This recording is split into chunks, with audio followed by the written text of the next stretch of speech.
People whom you love are not easy. Transform yourself in such a way. Being in your presence, unknowingly, their cup will turn around. As far as your spiritual process is concerned, anyway you're alone.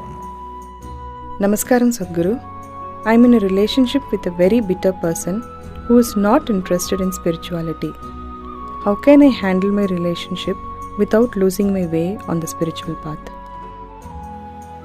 If your concern is your spiritual growth only, then if you have a demon for your partner, that's the best thing. But your partner, your husband, wife is not just about spiritual growth, you also want to have a pleasant life in the family.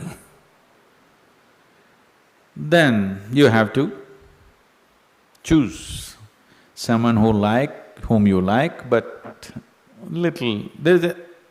any human being on the planet, there is something that you don't like about them, isn't it so?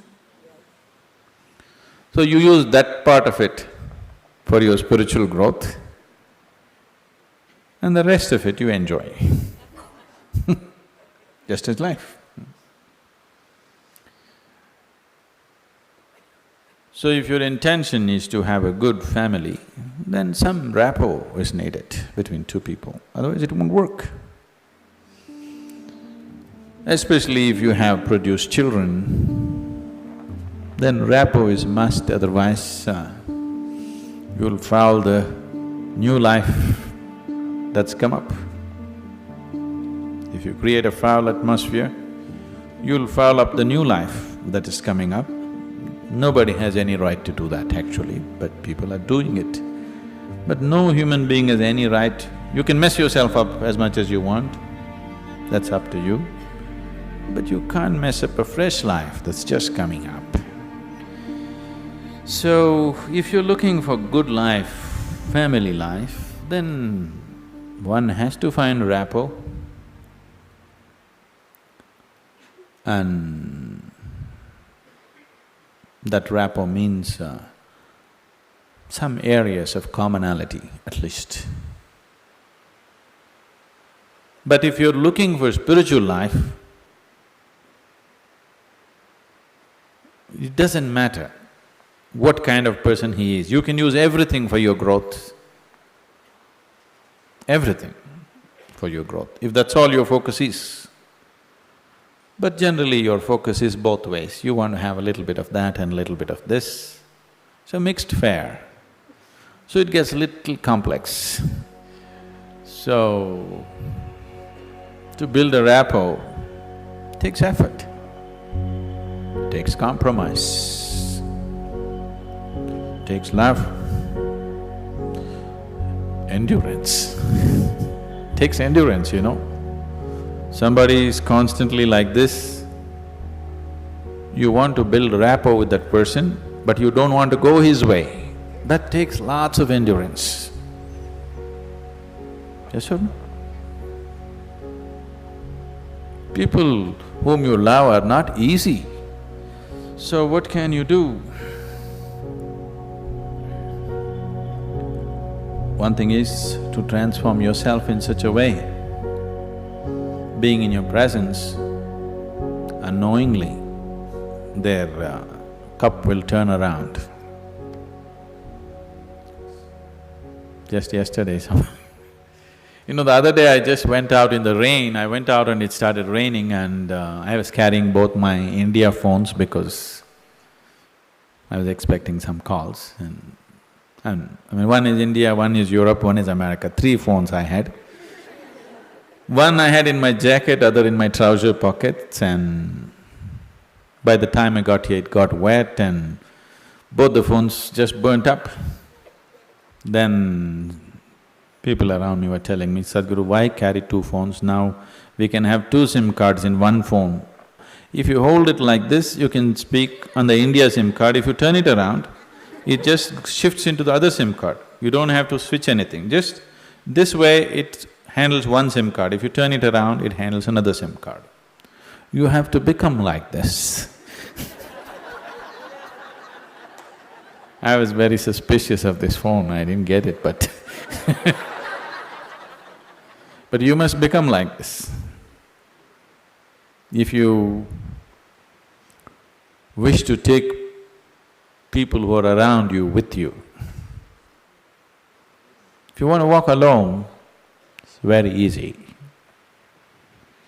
If you want to take people with you, then it takes a considerable amount of effort. When Gautama was asked this question, is it better to walk alone on the path or with a companion? He's not like me, he's dry. He said, it's better to walk alone than to walk with a fool. He's not saying don't walk with anybody, he's not saying don't have companions, but he said it's better to walk alone than walk with a fool. Because they can drain you, they can take such a lot of energy and time, and you don't know, they may be stronger than you and they may take you their way than you taking them your way. There's every possibility, yes? So, I won't say what Gautama said. All I am saying is, it doesn't matter how you walk, as far as your spiritual process is concerned, anyway you're alone. Nobody is with you. It's only the bodily process, the material process of life, which you can share with people. You come alone and you go alone, isn't it? Even if you have a twin brother or a twin sister, you still come alone and go alone, isn't it so? So when it comes to the spirit, anyway, you walk alone. So don't mix that up. So that part of it you handle well. The material part of it, according to your capability, to what extent you can do it, you do it. They come your way, it's wonderful. If they don't, it's all right, don't grudge them. It's just that you don't have to go that way. Maybe someday, when the doctor tells you your liver is in a bad state, he may seek divine, you know. Yes? Have you seen people who are walking in the morning? Not everybody, there are certain type of people, these are all over 50, 55 age group people. They have become lean and they're walking briskly every day, religiously they are there. These are all people who generally had a cardiac problem. They almost died. Then their doctor told them, either you do this or you're gone. Now their walking is like a religion. Not Sunday morning, every morning. Have you seen those people? Suddenly they transform, they eat properly, they do everything properly because the fear of life and death has come. So different people need different kinds of impetus. If you're sensible, you learn by just looking. If you're not sensible, you learn by thrashing. Life will thrash you. The material part of your life is never 100% proper, it never can be. Isn't it so? Is there any family which is a perfect family? Is there any relationship which is a perfect relationship? Is there any business which is a perfect business? Is there any career which is a perfect career? There is no such thing, don't seek that. Your life will become wasteful and fanciful if you seek such things. They all happen to the extent you're capable of handling them, that's all.